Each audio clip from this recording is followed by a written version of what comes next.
All right, welcome back to the Winners Effect podcast. This is episode 10. So we'll just start off from the top. Read until my brain hurt. So recently I've been reading Catcher in the Rye by J.D. Salinger. This is honestly one of my favorite books. I'm not quite done. I have like literally 10 pages left, so I'll probably finish it out tonight. But I really enjoyed this book, and the other day I probably got 100 pages done in probably 3 hours at school, and and by the end my brain literally hurt. That was like the first time I've ever read until my brain hurt like a muscle. I don't know. Good. I probably just a headache, but I thought it was awesome. No, I mess with that. I mean, I feel like that makes sense when you like grind out an essay. Your brain hurts after. Yeah, but yeah, it was awesome. So I'm probably just gonna talk a little bit about Catcher in the Rye, then give you a little. Or you, do you want spoilers or no? You probably don't want me to spoil it or anything. Yeah, because I'm gonna read it after. But yeah, but just kind of the basis. It's this kid named Holden Caulfield. He gets kicked out of school right away, and then it kind of just talks about what he's gonna do in his life, and it kind of gives his story and kind of his unique outlook on the world. And I thought it was really funny. A lot of it I can't relate to, but a lot of it I certainly can relate to. We should do an episode after I read it. Yeah, a And we little, can just little do book review. A book review. That's awesome. I'm down. I'm All so right, down. perfect. And then I'll just talk about books for a minute. Next books I'm gonna read. I just got the Anthony Bourdain book. I can't remember the title of it, but it's his most popular book that I'm really excited to read because I'm pretty interested in Anthony Bourdain. I think he's a very interesting guy, world traveler, and all that. So I'm excited to read that. And then also Elif Shafka, 40 Rules of Love. I'm really excited to read that book too. I've heard really good things about it. From your grandma? No, not from my grandma. That was a myth. Yeah, that was a myth. Anyway. I think my grandma might have mentioned it, but I got it from this guy named Musa, who I told you about earlier. He's yeah, like you told me about him. he's like 27. I think he makes like 30 million a year. Awesome. Really intelligent guy. He's one of the best editors in the world. That's kind of how he started. You know the YouTube channel The Sidemen? Should I? No, you shouldn't. Okay. But they have like 20 plus million subscribers, and he was their original editor, and then he also edits for Sneeko, who you also don't know, I don't think. Well, I've heard that name before. He's like a streamer guy too. Yeah, and then he started Creo.ai, which is this software that allows people to just use AI to edit, and then he makes a lot of money off of that. And then he's just kind of always doing new things. I really like him. He has a really good YouTube channel, really intelligent guy. And yeah, he recommended this book, Elif Shafka, 40 Rules of Love. So I'm probably going to read that. Yeah, my grandma just mentioned it. I just didn't, obviously, when they said that, I didn't want to give them the whole rundown of who Musa is. Yeah, that makes a lot of sense.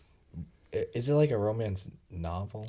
What even is it? Because It's- it looks scary. it's kind of similar to I don't know if you read this book. It's called The Alchemist. It's kind of just about like transitioning in life and kind of what's important in life. Okay. I think. So it's not that bad, probably. It'll Yeah. probably be interesting. Yeah, I'm really excited. That's good. But yeah, should we get into something deep? Should we get Well, into? I'll say the book I'm reading. Okay. I'm reading Catch 22. Catch 22. It's Give me a classic. little rundown of Catch 22. I'm not very far into it because it's a really, really long book. Yeah. Pretty much the basis, the Catch 22, is that it's a kind of a World War II book. I don't know the history of it, if it's like based on true story or true story, if it's like totally made up. Mm-hmm. It could be a true story, I think. Anyway, if you're crazy enough, if you think you're crazy and want to like leave the army, then that means you're sane because you want to leave the army. And so you have to stay. And that's kind of like the overall general concept. And there's a lot of Catch-22s that they go over. Oh, I see. That's the overall concept. And It's literally just explaining different examples of what Catch 22 is, kind of. kind of, and then but a lot of it follows different this story and it kind of switches perspectives. I see. I don't remember the main character's name. It's like kind of a hard name to remember. Yeah. It's just one of those Yeah, names. yeah. Anyway, he's pretty interesting because there's like a couple quotes in the book that are really awesome. I wish I could find one. Some of them, he'll always ask to go home. They keep upping his missions that he has to fly before he can go home every time he gets close because, I don't know, it's just a normal thing they do. Anyway, there's quotes where they'll be like, What are we gonna do about? Oh, I gotta remember his name. You should look up his name for me, Okay. so I'm not sounding so uneducated. Just look up keep what's the talking, main though. character in Catch 22. Anyway, it's really interesting because someone will always be like, yeah, Yossarian. I told you it's a hard name to remember. Yeah. Oh, Major. He's funny. Anyway, people will tell Yossarian, like, talking about him, they'll be like, he's such a crazy guy. He's like the craziest one out here. But he's the only sane one because he's the only one that wants to go home. Mm-hmm. Like, he's crazy for asking to go home, but that makes him sane because Mm-hmm. he's actually thinking realistically. I get it. It just gets into interesting, like, mental side of war, I feel like. For sure. We could go into the ethics I of war. have a really interesting quote here from Catching the Rye that I liked. It says, the mark of an immature man is that he wants to die nobly for a cause, while the mark of a mature man is that he wants to live humbly for one. I thought that was really interesting. That's kind of like, because it's so easy to say, like, let's just give the example of a relationship, like a marriage, for example. It's so easy to say, I'd die for her. I'd do anything for her. And then it's very difficult to do the little things, like to be healthy for her. Yeah. To control your emotions for her, to build wealth for her. Like, these things are very difficult and they're a little harder to pinpoint, where it's really easy to like if there's a shooter, for example, to sacrifice your life to save her, that's really black and white and really simple, and it only takes like 30 seconds to do. You don't have to do years and years of hard work leading up to it. Whereas something like being healthy for your wife, that's a lot more difficult and I think a lot more noble. I agree. I never really thought of that. Yeah. That's interesting that, like, I feel like it's not portrayed that way, though. Yeah. I agree. Like, if you do something cool one time, you're like hailed as this hero. Mm-hmm. But if you do something over a consistent period of time, no one's really going to notice. Exactly. Unless you, like, make it really big by doing one thing. Yeah. But yeah, I thought that was really interesting and a really cool thing to think about and try to, apply into my life as much as I can. Yeah, now I'm going to start thinking about that. Yeah. All right, ethics, bro? Yeah. Okay, no, I want to say one more thing Okay. that kind of goes with, like, I don't know what you'd call that quote. It's, like, a little out of ordinary. It was the reel I sent you and Avery. Did you see it? You gotta give me. Okay, so it was about learning. And it was like, we always are taught to, like, learn in a box. Like, you learn about this topic or this topic. But he's saying, like, learning's like a symphony. And as soon as you learn about everything, it all connects as a symphony. And then he was, like, naming people. Like, I didn't know Bach was a mathematician. Yeah, because it's literally like Naval says, how math is the language of our universe. Like, everything relates together, and like being a polymath where you have knowledge in so many different subjects, it's like so valuable and it all kind of applies together. I love that so much. I agree. Yeah, that's awesome. It's so cool. I mean, Yeah. you can even think of that, like, hybrid athletes. Like, they're actually good at what they do, and they're able to do everything. Exactly. It's so cool. Yeah. It makes me want to learn just more about everything. Yeah. I mean, it's so great to learn, to read, to just continue trying to be better, Though I probably don't do it enough. Yeah. Hopefully this will make me do it more. At least you're doing the first steps, though. Yeah. Like, So I'm trying. yeah. Just to have a Google Calendar on my phone. Yeah. Yeah, exactly. No, I learned that I can, like, expand it, so now my whole home screen is just my Google Calendar. Oh, really? Yeah, Nice. it's so cool. That's awesome. All right. Ethics of war. Yeah. You want to start? No. Okay, I'll start. You start. I mean, we'll just go. Should we just start with like 10 Commandments? Thou shalt not kill. I mean, that's like the end, but yeah, let's start with that. I feel like this is the start I feel like that's the end. because like there's so many different scenarios where like killing could be okay. Like there's a scenario where like you kill someone to save someone you love, Yeah. and then there's scenarios like you kill one person to save 20 people, and like it's just kind of a very interesting thing to think about. Like, where do you draw the line? What life is like? How valuable is a single human life compared to 10? Yeah. And I think the hardest thing about this question is it only exists because we live in an imperfect world. Right? Exactly. Like, if everyone was perfect, we wouldn't have to worry about, like, the trolley situation or something like that, or war in general. Mm-hmm. And I think ethics of war is really hard because, like, maybe you...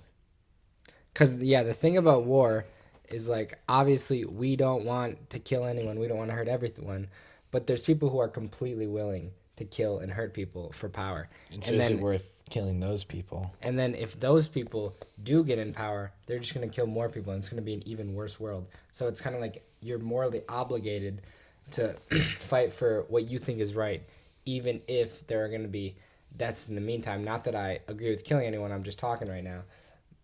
That's kind of like the general logic behind it, is that you have to kind of stand up for what you believe in. Otherwise, people who believe bad things and don't value a human life as much as you do are going to be in power, which is going to cause more deaths. Okay, hypothetical situation question for you. So let's say you are a super smart person, right? You realize that in this other country, say you're in charge of a country, right? Obviously, it's like totally hypothetical. Anyway, you see that this up and coming leader is rallying all about like hating a group of people or something, and you realize like, dang, like he probably isn't on the right track. Like it's gonna be rough if he gains power of this country. Are you like, what are you gonna kill him right away, or are you gonna try to like take that step and just hope for the best that he doesn't become power? Like let's say it's like 75% chance. I mean, you don't know exactly. Like we're talking percent Hitler, chance. for example. Yeah, I mean Hitler could be a good example. So Like you see him up and coming, you're a different Yeah. country, right? You're like, this could be rough, but you're not quite sure yet. Because I mean, obviously Hitler helped Germany get out of the I don't know what you'd call it. yeah, He created a lot of economic growth originally. for sure. What would you do? That's certainly a very interesting question. There you go. I'd say I don't think I'd jump the gun at all and like assassinate him immediately or anything. So you're just gonna wait for him to assassinate a bunch of other people? Well, you have no idea. That's the thing. Like That's it wouldn't why it's tough. it wouldn't make any sense to just be killing people based off of what you think's gonna happen if you have no like logical I agree. reason that something bad is gonna happen. I think to a great extent we have to kind of let things kind of take its course for a Yeah. bit. Otherwise, you'd just be killing a lot. Yeah, and lot of we're innocent like people. we're not the judge of other people's like Exactly. choices, Exactly. so we don't need to try to be. Mhm. And we can try to help out other people, Yeah. but so that's where it gets really tough. I think that's always important to realize, though. For sure. A little more like realistic situation. Like, how would you feel about working for a company like Lockheed Martin, Anduril, or Palantir, like these military defense companies that are gonna be killing people, and like you are gonna be contributing to that if you work for that company? How do you feel about that, like ethically and morally? I think it would be tough. Certainly. Like the Manhattan Project. Mm-hmm. I think it'd be really hard for me to work for those companies. Mm-hmm. I mean, I can understand the worldly importance of it, right? Yeah. But it's hard for me to grasp like an eternal perspective on that issue. For sure. Like working at the Manhattan Bomb Project. Like, yes, obviously we need to end the war, but is that really my job? Mm-hmm. I don't know. What do you think? Would you? I mean, that's so difficult because the world is going to be better off if it happens, right? yeah, So that means someone needs to do it. So that means kind of black and white. It'd be considered a good thing to do it. Would you agree? yeah. But that is like the weight of human lives that's kind of on your shoulders. But Which that's is- only good in a worldly sense because we already went over it. It's like because we Correct. live in a fallen world that has to exist. Correct. But it's like that's such a negative thing, like to have on your conscience and to have on your shoulders Yeah. actual human lives being ended because of you, which is that's just a really difficult question. I think it's answered by like, it's really dependent on the person. And I think it's so silly that like there's so much war going on. Like obviously it makes sense and it's probably not going to end anytime soon. But like cuz now we literally have we have the ability to like completely end the world with nuclear weapons. Like Yeah, that's why war just feels like a game. yeah, it doesn't I mean Doesn't it feel is real. literally just a game It's just a game with lives just on for the people line. in power to make more money and that's such a It's negative weird. thing, yeah. Back to your Lockheed Martin question. I think like someone has to do that job, right? And I think there are people that are okay with doing that job. And it's hard for me to see that. I mean, if I was really interested in like any topic and I end up getting a job there, I really don't know how I would feel. Yeah. I mean, you can always convince yourself like, oh, like I'm not actually designing. I'm only designing this part, which is just contributing to like better science and stuff. But really, that Yeah. part is Exactly. very important. And how do you think that that like morally, would a job at like Lockheed Martin, how different do you think that would be from like a job that has nothing to do with God? That's not really helping anyone either, but it's not really hurting anyone. Like an office job, for example, like you work for your manager at Home Depot or something like that. Yeah. Like that isn't really helping God's kingdom in any way, but it isn't really taking from God's kingdom. Like how do you kind of I mean, I think stack every that job, against- like even there's aspects of like even working for Lockheed Martin that are good. Like you are learning knowledge, which we already went over. That's something you can take with you after this life. If you have a family, you're providing for your family. That's something that's super valuable. And so same with that job. Like I'm pretty sure everyone is working for a good cause. If that's to provide for themselves, hopefully it's to, maybe keep their gym membership or be able to eat healthy or learn something or to get a better job so they can actually start a family. for sure.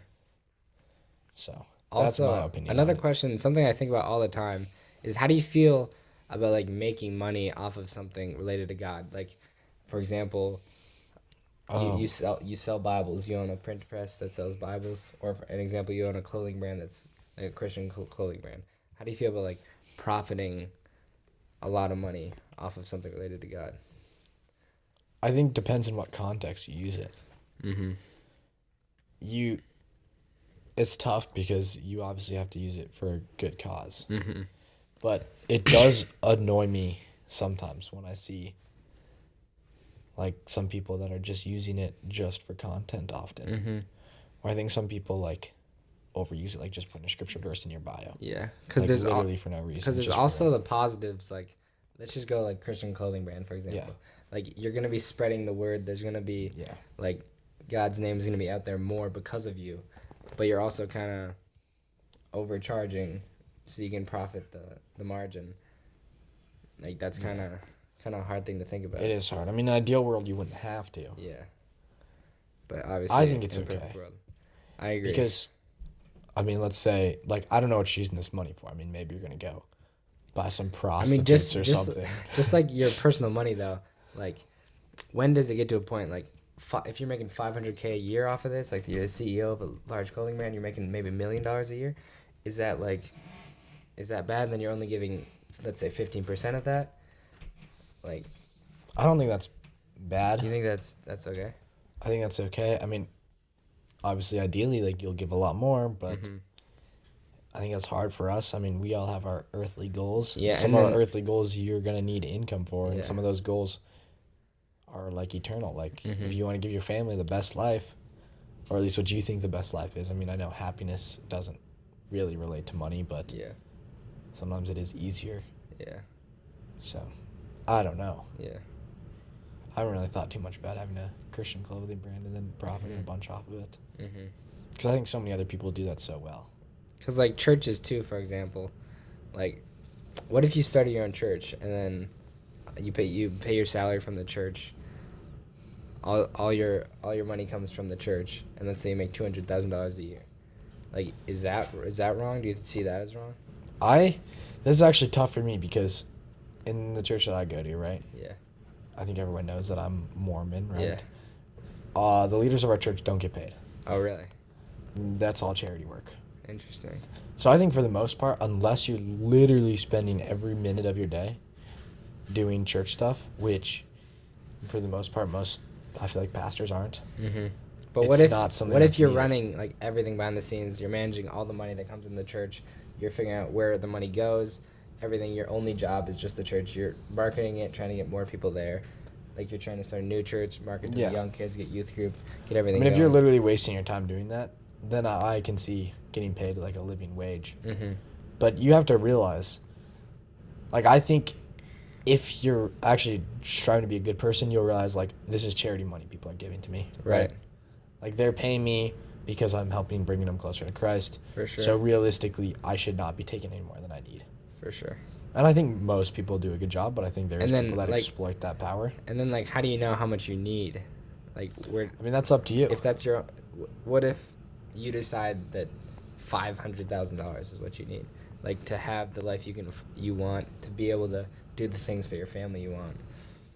I don't know. It's just kind of hard to think about. I guess, yeah, I agree with what you said. I think agree that'd with be almost- excessive in that context. I I think agree you with could almost find a everything you supplemental said. income Yeah, for that. for sure. But I do think it's cool that our church doesn't pay Yeah, people. I mean, super, super high up, they get like a living wage, which I don't know how much it is. yeah, But that's only people that spend their whole time. And I think a lot of them don't need it because they're retired and they Mhm. had a successful career, mm-hmm. you know, obtaining knowledge and using it to help people. Yeah, Being lawyers or doctors or for sure, owning businesses. for sure. Yeah. Talk about ethics of charities quick. Yeah, I don't know enough. I don't know enough about a lot of these things, but It's fine. I agree. I mean, I think on average, under 50% of money that goes into a charity comes out. Yeah. Like, We to a could probably positive look it up, cause. but I think it's a lot less than what people think. That was what we can look it up right now. Anyway, the thing about charities, right, is you can't get it perfect, though, right? Like, we're obviously human, so you're not going to be able to have this perfect. Okay, that's pretty high, the number it said. Well, it came up as 15 to 35%, Yeah, to the which administrators. is much lower than I thought. That's actually about what I thought it was going to come up as. Because, But- like, in Freakonomics, he talks about it like it's crazy. Yeah, he doesn't really mention numbers, though. That's true. Because I bet he probably speculates that they take more than they say, Yeah. which I can see. Which I think is happening. Which but- is really crazy if you And I actually guess think we about it. don't really have that much to talk about charities.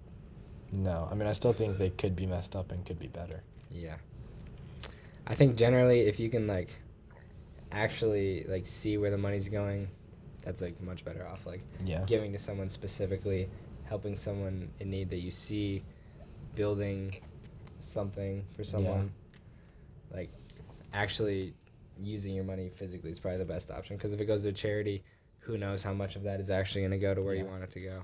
Like, if you can build some kind of community, even if it's Mhm. not profitable, Yeah. like that will help a lot of people. Exactly. Someone wants to build a new climbing gym in Rochester, Yeah. even if it's not going to make them any money. That would be pretty nice.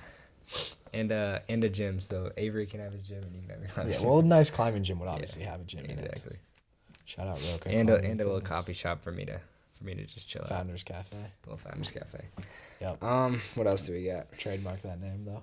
Yeah, it's trademarked already. I'm way ahead of you, bro. All right, awesome. I don't know. What else do you want to talk about? You jumped this one on me. Oh yeah, I got a new safety razor.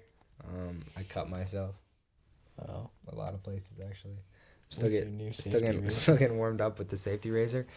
It doesn't make any sense. If But it's yeah. safe, how do you do that? Good point, bro. It's a great point. But Marketing technique. what else do we got? I don't know. I was thinking about the simplicity of marketing because I saw this guy that broke down that vitamin company. I think it's Olly, Olly. Mm-hmm. And he was saying that, like, he was saying specifically that clothing companies are really saturated right now. I mean, Mhm. everyone's kind of jumped on what they need to be, but there's so many Mhm. different industries. Like, I mean, what Olly did, right? They just Yeah. wrote, like, happiness Yeah. on a Yeah, medicine. I saw that. And it's way simpler for people I to really like that. understand.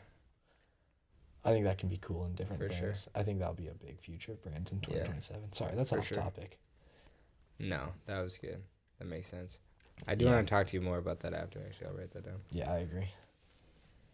I want to really get into more. I've been looking at so many, like, not like posters, but like marketing graphics, Mm-hmm. and I'm gonna start making some. I think Awesome. because I don't know. I think it's interesting. Yeah. There's so much you can do with AI and different fonts and like Yeah, I have for so sure. many videos. I probably have 30 just different videos saved. Just make some AI slop Yeah, it's cool. for sure. Welch Village snowboarding. I fell pretty hard Yeah. on this. I jumped over this one rail, just overshot the landing, landed completely stretched out my arm, messed up my rotator cuff. So yeah, it's holding me back certainly from rock climbing and from lifting. I can't bench anywhere near what I could a week ago, but Dang. it's fine. It'll heal soon. I don't know if I've told my thoughts on snowboarding, but I think snowboarding is just a video game. Yeah, bro. And just like you just unlock new levels. Yeah. And those are the new skills you can learn. Yeah. I mean, it's so fun to just be in the park and just Yeah. keep learning new stuff. You can learn so quickly, especially if there's people around you doing it, Yeah. and you just feel more comfortable. It was so icy the last time. I struggled so Yeah. much. I also had this really bad injury. Somehow I bruised my knee, but it like just hurts my like some like tendon in there, I feel like. Yeah. And it's rough. So that was Yeah. hard snowboarding. We crashed really bad too. Yeah. I But was yeah. doing I guess it would be a backboard slide. And I caught my heel edge and I just went flying down the hill backward and landed on my back. That sucks. Yeah. It hurt my ego more. But I fell pretty hard pretty quick, so I was just chilling. this guy was just I was getting chilling in the worked out. lodge, just coding for probably 3 hours. Yeah. It was pretty chill. Oh, I gotta talk about DECA. Oh yeah, you do gotta talk about Deca. Yeah, sorry. You can finish what you were saying about the lodge. Oh yeah, I was just coding one of our new business ideas that Yeah. we'll talk about soon. Okay, so DECA, I don't know what it stands for. It's pretty much like you have some kind of business related prompt, and it's like a school club that you sign up for, right? And you go and you get this like business related prompt. You have 10 minutes to plan, and then you have time to present. Yeah, you're basically like giving a pitch to investors. Is basically what it is. Yeah. I mean, it depends on what categories you sign up for. There's different categories. Like I've seen some where you're literally like, I guess that's a good way to describe it though. Like you're always trying to get someone to buy into your idea. If that's like you're giving someone a financial plan, which I've seen for like high school kids, like Yeah. you're pretending to be a high school kid and I'm making you a financial plan for college. Or like for me, I did one in automotive like marketing and in like just a general marketing one that I did with my friend. I'll go over quick like our prompts and what I chose. So our first question was, the prompts were like way longer, but I'm gonna really like debrief it. It was this charity that owned a thrift store. They wanted to raise the price in the thrift store. How are they gonna go about doing it? We decided that yes, they should raise the price in the thrift store. They should switch their marketing around and market towards youth. We had special marketing techniques that were gonna work, and then that money that they used to expand their charity, because that's their overall goal, they will have community events like job fairs. And then if you show up to the job fair, a little hidden thing is you can get the clothes off, but we're not going to market that. So we're genuinely still helping out the people that need it. And then my personal event was automotive marketing. It was a self-driving taxi company that was expanding to their third city. And they need to figure out how they could like start up quicker because I guess people are scared of AI. I thought they should start marketing about safety, right? It's environmentally conscious to ride in this, general things. But then I thought to draw people away from this new idea, they should try to make a community out of it and have like different levels and different memberships by month I was suggested 3 different levels. At the top level, you get like infinite miles and it's a status symbol and there's parties and stuff because that builds this culture around it. And if you have a certain culture around it, this is House of Errors brand, no one asks about quality. For sure. It's just not something they just want to be a part of it, Like right? Rolex, for example. Yeah, like Rolex, for example. Who knows how much making a Rolex actually costs? And no one cares because they have this luxury about them. And there's fake Rolexes that are like better quality and will last longer than actual Rolexes. Yeah, and so that was my marketing. I didn't think it's something they have to worry about if they can build this culture, which I actually really liked that idea. I don't know what place I got. I made it to stay for both events, but it's like really easy to make it stay. You have to be like in the top 50%. Yeah. The goal is to make it to nationals with one of my friends. You That'd can only be compete so in cool. one event. It's in Atlanta, Georgia. It'd be Deca Nationals would be awesome. Bro. Anyway, there's interesting parts of DECA because the people who judge it are judges. So you have a different judge each time. And what's weird is you're scored from these judges, right? On their paper. So it literally doesn't apply at all to real life. I mean, obviously a creative idea is better, but there's like a formula to get the best score that you need to follow if you want to place well at DECA, which is hard. I mean, I don't think there's a better way they can do it, but it just seems backward. I don't think there's any other way. Yeah. Unless you can figure out some way to like warp time and actually try these ideas. Yeah. but that doesn't You just work. have to start a business, and whoever makes the most money Yeah. wins. Yeah, but like we'd have to like warp time and go into like a virtual reality world Certainly. where like money isn't real and we can just spawn in. Yep. You know what I'm saying, right? I know what you're saying. But that can't work. Yeah, it's not really an So it's option yet. close. It's Yeah. cool though. I enjoy Yeah. it. I'm excited to go to state. Yeah. Mess around. I would have had a lot of fun at DECA, but Yeah, you should have done it. yeah. You probably could have even done it through our school. Imagine if we did a team I event know. together. That would have been fun. We would have cooked. I know. My job interview was hilarious. Like a job interview is mandatory. Mm-hmm. Me and the guy just had a conversation. He was like asking about my businesses that I do because I was bringing it up as examples. Mm-hmm. We just sat and talked for a while. Yeah. I got an awful score because I didn't turn in a resume or an application because I didn't care. Nice. I didn't want to get a job. Yeah. Hopefully my mom's not listening to this one. Yeah. What else do we got? I don't know. Mm, But that was pretty good. do we have anything else on I do want to start a YouTube channel at some point. I think we should do that this summer. Me too. I'm That interested. is on there. Yeah, I'm really excited to start a YouTube channel, actually. Yeah, I want to do it as well. Yeah. I'm excited. I think it will be so cool, like when I'm on my mission and I can like send you clips to post on a I YouTube know. channel. That'll be sick. Like imagine the storyline behind this. Like Yeah, half the YouTube channel's gone for 2 years, for sure. comes back, and then we're like locked in again. I mean, That's you're gonna be gonna be fire. like go crazy while I'm gone. Oh, I got sure. my business cards too. Oh yeah. So I got some new business cards, just personal, pretty minimalistic.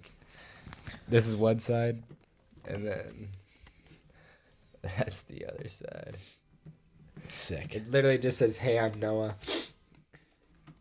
Noah Johnson. Call me at my phone number," and then a little QR code that links to my personal website. So yeah, You need I to think it's pretty sit funny down and with pretty me and minimal. help me make and publish a personal website Yeah. that I can edit because I want to understand this more. You need For to teach sure. me this stuff. I got you. I got just you. suck at computer stuff. Yeah, I got you. There's stuff I don't suck at, but But that is one thing I love do. my website though. I think it's so cool. I I agree. think it's really funny too. I have this awesome fashion idea that I can tell you Yeah. on the podcast. What But I is don't it? want anyone. No one listens to it. So, you know how much I like wear like baggy pants, right? Mhm. And I think they're pretty sick. Mhm. I could draw this out for you. I want to buy a pair of like size 40 waist baggy pants, right? Mhm. And then what I want to do to hem them up. So if you think about it, right? Mhm. Really wide waist. The legs are pretty wide, but not like super baggy. Mhm. Is I'm going to sew about 4 inches in from the end of the pant, right? I'm going to lay it down flat. I'm going to sew about 10 inches directly down to the edge of the pant. So the pant will look like a V, like this, like it'll go out and then come back in, flared at the like legs. And then I'm not going to cut off that pocket. I'm just going to put a button on it and fold it over. Oh, nice. And so then you have like these hidden pockets. That's pretty And you broad. just have this like long, like hidden pleat right here. That's actually sick. I think it'll add so much texture. Yeah. It'll be warm. I don't see any like design flaw in it. Imagine I mean, there's certainly some room for design flaw, but we'll see. imagine I having think it'll to work. imagine unbuttoning half of your pants, right? That can fold out. Yeah. And you keep your stuff in there. And then you can also button it behind instead Yeah, to like that add sounds cool. 2 different. It's kind of like how Kawa Club has like the back pocket and the front pocket. Yeah, it'd kind of be like that, Yeah. except you can move your back pocket and front pocket by just switching the buttons. I Mm-hmm. want to do like big buttons on. Yeah. I like that. It would be idea, definitely a statement piece. for sure. I might do that tomorrow morning. I have two kind of side questions. The first one, how far are you on our bridge design? Not too much farther. Well, it's not due till Wednesday, so I started my school today to tell the people this is my excuse, and it's gonna be a lot. yeah, I worked on it for like just 4 hours this morning, all good. trying to understand my personal finance You class. still got 2 days, bro. I know I got 2 days. And then second question, have you been in a Waymo in one of those self-driving taxis? No, No, is it good? I haven't been in one yet. I haven't either. they're everywhere. When I was in Arizona last year, they were literally everywhere. Dang, There's so many of them, and Well- I'm not even against getting it. Like I'd be so down to Yeah. get in one. I agree. Yeah. Imagine if it was a luxury and you paid a monthly Imagine if it was membership, gold and everyone knew that I was rich when I'm driving. like a Rolex. Do you care if it's even safe at that point? just think it would be a good marketing idea if it was coming into a new city. Yeah. But yeah, I like them. I'd be so down to get in a Yeah. Waymo. Did I tell you what I said to the judge after I left? No. So he was like totally playing his roles. He was like, "All right, we'll be in contact." And I was like, "I'll see you at some parties for the Gold Club." And he was like, "Yes." It was so funny. That's awesome. That's funny. Stay bound, baby. Yeah, Stay bound, Deca. That's awesome. exactly. I don't think we got too much. No, I think that's probably it. We've Yeah. been going for long enough. It's a pretty good pod. All right, bye guys. Bye, guys. Follow. This is episode 10. Please follow. It helps us a lot. And if you know anyone personally that wants to come on, get them on because we want them on. Anyone. yes. Just even God. All right, you leave that in. All right, yeah. Episode 10. Thanks, guys.